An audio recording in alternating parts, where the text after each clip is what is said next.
Welcome. Today, let's talk about the task managers that I recommend.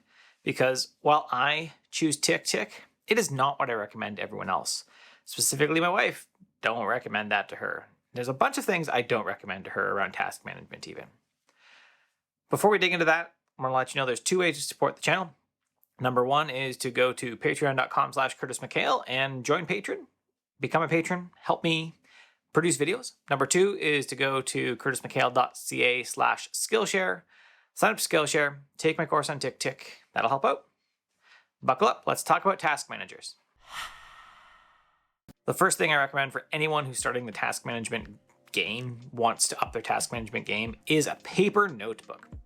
By far, this is the best place to start because at the beginning, you just don't know what you don't know. You don't know how you're going to want to manage your tasks yet. You don't know what type of lists you're going to need, anything like that. And you can read books and you can look at software and tutorials and everything. But the truth is, start with a paper notebook. That's the first best thing you can do. Just create a list, work through the list, move the things over to the next day.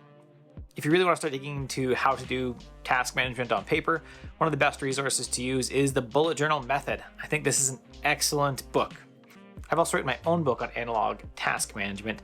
That's a little bit about bullet journal, uses some of the principles in there, and then uses some of my own things that I really found helped me manage my tasks for 2 or 3 years with just a paper notebook. Now, the rest of the things I'm going to talk about today are digital task managers. And one of the great things that they have is that we all have our phones, right? I've got mine sitting right in front of me. Let's mute it while we're here, just in case. But you always have that with you so that you can at any time just capture data in there. A lot of your tasks, a lot of your things to do are going to come in over digital systems like your email, Amazon orders, Amazon products to purchase, stuff like that. And so a digital task manager can hold a lot of extra data, like a link to the email, a link to the product, that it's just hard to capture in an analog system.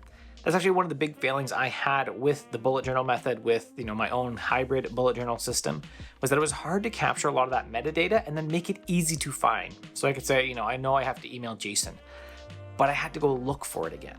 And that was the hard part.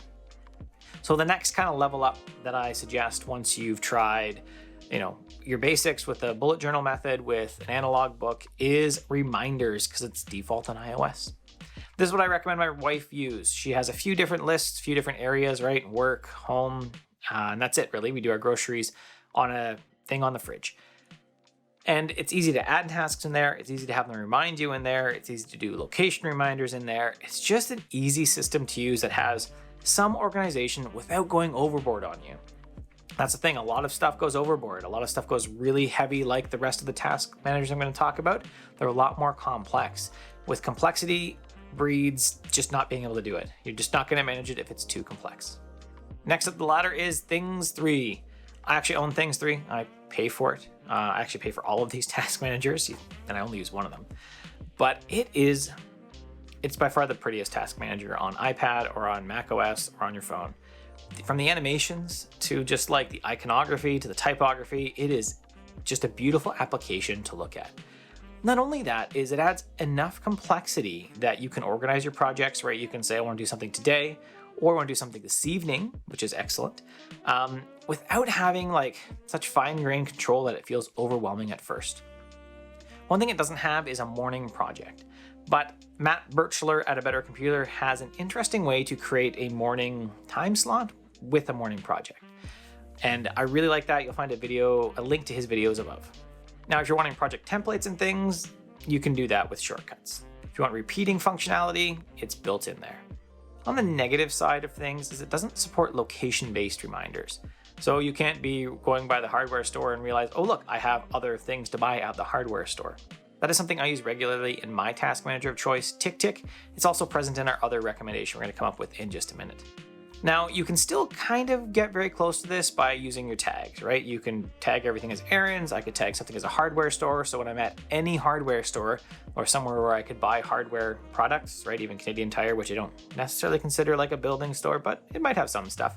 I can actually go to my tag for hardware stores and see what is in that list that I might be able to purchase at that store. In some ways that can be better than location-based reminders, because while I can set a location-based reminder for my local Rona or my local Home Depot, I can only set for one. I can't say if I'm at Rona or Home Depot or Canadian Tire or this other third place, let me know. I have to use a tag to really sort that type of purchase. The second fault I find with things is that it doesn't really do time blocking in the way that some of the other applications can that I'm going to mention in a minute. I'm a big time blocker. I'm even working on a course on time blocking that will be on Skillshare.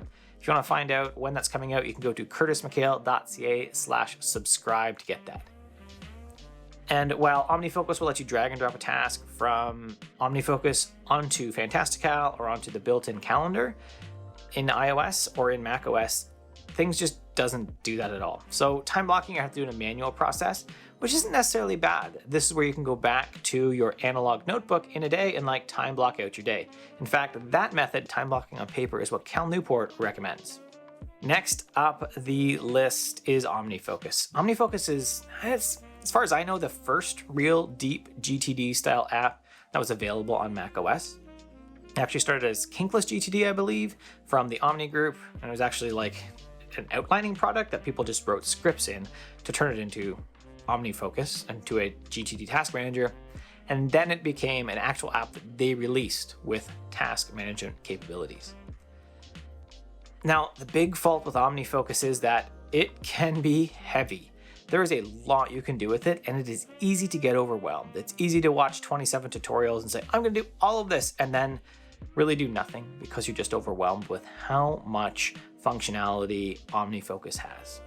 What it does have, though, is it has location-based reminders, it has tag-based setup if you want to say, like I said, tag a hardware store or an errand or groceries or anything like that. You can do easily project templates with a task paper format or with shortcuts. If you're into time blocking like I am, as I already said, you can drag a task off OmniFocus into Fantastical onto your calendar, and it'll say like, this is the task you're supposed to be doing right now. And that will even respect the duration you've set, which is something that TickTick doesn't really do. I've got to say, my favorite feature of OmniFocus, though, is its review feature. There is simply nothing out there in the task management world that I have found that matches how OmniFocus does its review. I can set up projects to review at whatever occurrence I want. I can say, don't review this one, except for every 2 months. Don't review this except every year. And by going into their native review functionality, it'll actually walk me through the projects that I've set to review, and then I can just see where everything is at. So I wouldn't have to necessarily review my, future home projects. I can let those sit, and every 6 months I can look at those and say, oh, okay, I forgot about this one. Maybe I should do that. Otherwise, I can just go into it when I want to, pick a task off, create a project for that task, because a home project is usually more than just one task, like fixing my screen, which I have to do. It's actually buying the screen, getting it out of the thing, out of the door, and doing all the other tasks that required, and then putting it back in. It's not just fix screen. On top of that, OmniFocus is probably the best in the automation front. It has its own scripting language, kind of based on JavaScript, and they have a whole site dedicated to that called Omni Automation. And another really great resource to learn about automation in general, but it'll talk about OmniFocus sometimes as well, is the Automators podcast. Both of those links are down below. Now, I said that one of the biggest issues with OmniFocus was that it's got so much in it, it's hard to know where to start. But that doesn't mean that a new person to task management shouldn't use the app. What it means is, don't dive into every little piece of it to start. Start with the basics. There's no reason you can't use it, just like reminders, with 2 or 3 areas to work on, and that's it. There's no reason you can't use it a little more like things, with, again, just a little bit more functionality. And there's no reason you can't use it like the full-blown OmniFocus, but it may just take you a while to get there. My final recommendation is going to be TickTick. TickTick is there for me because it's an excellent tool at time blocking. It has its own built-in calendar that lets me drag tasks directly off my lists into the calendar, and when I do that, it'll actually add a due date to my task. So if I change the date of a task, it changes on my calendar. If I drag and drop a task on my calendar to a new area, to a new day, it changes the due date. One thing I don't love about that functionality still, though, is that it doesn't respect duration unless you have a date. So I can't put a writing task and say, oh, this writing task will take me an hour. And then as I'm dragging out my days, say, oh, this task takes me an hour. It actually comes out as half an hour first, and then I have to adjust it afterwards instead of it seeing it as its full time slot from the beginning. That's one thing I wish they would improve, that you could just put a duration on it out of the box. On the automation front, TickTick's pretty good. It's not quite as good as OmniFocus, but it has a lot of functionality in there. From iOS, it's got a lot of shortcuts functionality, it's got its own URL scheme, and then because it's also a web-based client, you can hook it up with Zapier to do stuff like import your tasks from GitHub, import notifications from GitHub, and put that into your inbox instead of it having to be in your actual email inbox, and then you can clean out your email inbox. Unfortunately, TickTick, because it's not a Mac iOS client first, it suffers from missing some of the native features that you might find. It doesn't have feature parity across iPadOS and macOS. Specifically, the macOS version does not have the built-in templating features. I don't find this to be that terrible because honestly the templating features in TickTick are only okay. In my mind, it's more of a task with subtasks as opposed to building a project with a bunch of tasks that may also have subtasks. But it's still silly that if I'm working on macOS, and I'm predominantly iPad anyways, but if I'm working on macOS, I have to look to my iPad to do automation on a template. It just seems silly that I have to do that. This should be built into macOS, and we should have feature parity across all devices. Templates is one feature in particular that is only missing on macOS. It's literally available in every other way you can use TickTick. The other big friction point, and this is really becoming a sticking point for me really, is that TickTick doesn't offer full editing of anything in its quick entry panel. So when I go to add a task in TickTick, I can actually add a tag, I can add it to a list, I can set a priority, and if I'm using their light collaboration features, I can even add it to a person. But I don't have access to the description, I don't have access to durations, I don't have access to subtasks. There's just a lot of things you don't have built in to it. Now, some of these are overcome with shortcuts. I can add a description, I can add subtasks with shortcuts. I can't add a duration, like I already said, though. That's just kind of inaccessible unless I start putting something on a calendar. That again means that I have to go to my iPad to do some of these with shortcuts. I can't just do it for my Mac. If I'm in my Mac and I'm going to add a task at TickTick, I have to copy and paste the URL, say we're saving a web page for reference later. Then I would start the task, enter it all in, then I have to go find the task, and then paste the URL into the description. That's just a lot of wasted effort.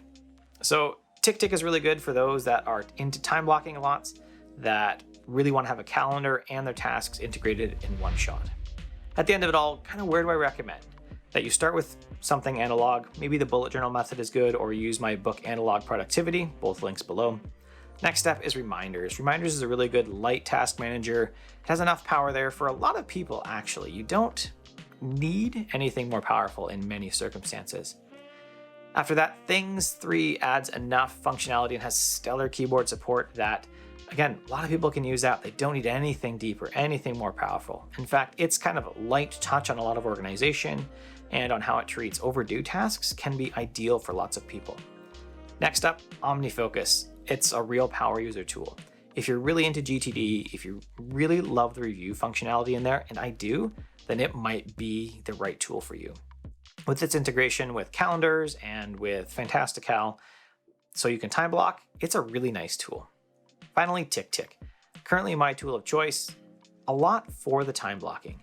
It really lets me plan my weeks out nicely without having to resort to multiple applications. It's all in one spot for me to see it. That's it. If you liked the video, you can give me a thumbs up below. If you loved it, you subscribe, then hit the bell and YouTube lets you know what's happening. And if you want to support the channel, there's two ways to do it. You can go to patreon.com/CurtisMcHale and support the channel, help keep things coming. And number two is to go to curtismchale.ca/Skillshare and take my course on TickTick. Have an excellent day.